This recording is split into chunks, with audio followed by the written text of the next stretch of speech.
Most people think the consumer discretionary sector is simply about shopping, luxury brands, and entertainment. But in reality, this sector represents something much bigger. It reflects how confident consumers feel about their financial future and how willing they are to spend beyond basic daily needs. Unlike essential products, discretionary spending depends heavily on economic optimism. When people feel financially secure, they spend more on travel, vehicles, restaurants, fashion, technology, and lifestyle experiences. When uncertainty rises, these purchases are often delayed or reduced.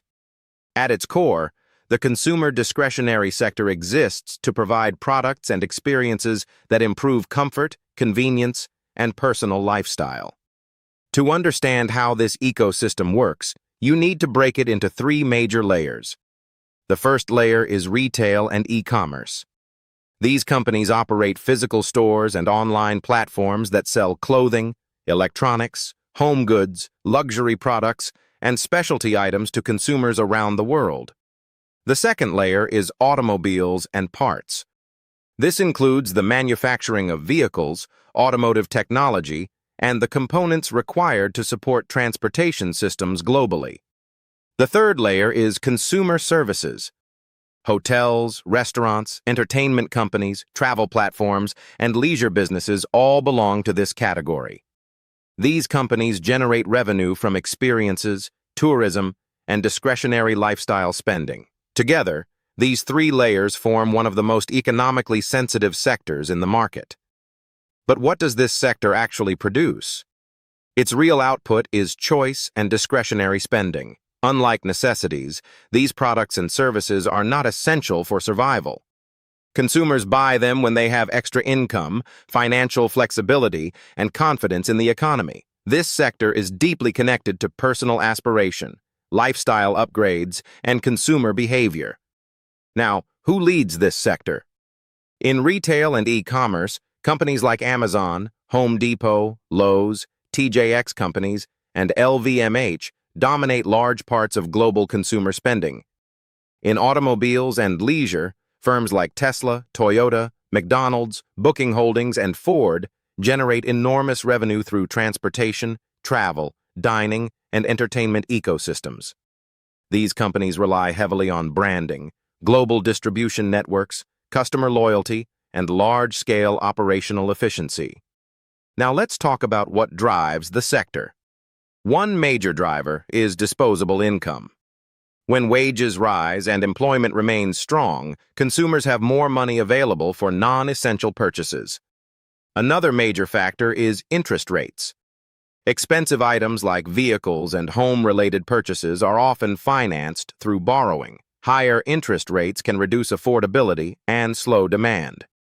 And another critical driver is consumer confidence. When people feel optimistic about the economy and job security, discretionary spending tends to increase. When confidence weakens, spending activity often slows rapidly. Now, how do companies in this sector actually make money? One major source is direct product sales.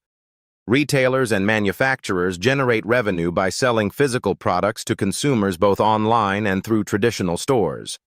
Another source is services and experiences. Hotels, restaurants, travel platforms, and entertainment providers generate recurring spending tied to leisure and lifestyle activity. And many companies also use subscriptions, memberships, financing, and leasing agreements to create additional recurring revenue streams. But despite its growth potential, the consumer discretionary sector also faces important risks. One major risk is economic downturns. During periods of inflation, unemployment, or financial stress, consumers often cut back on discretionary spending first.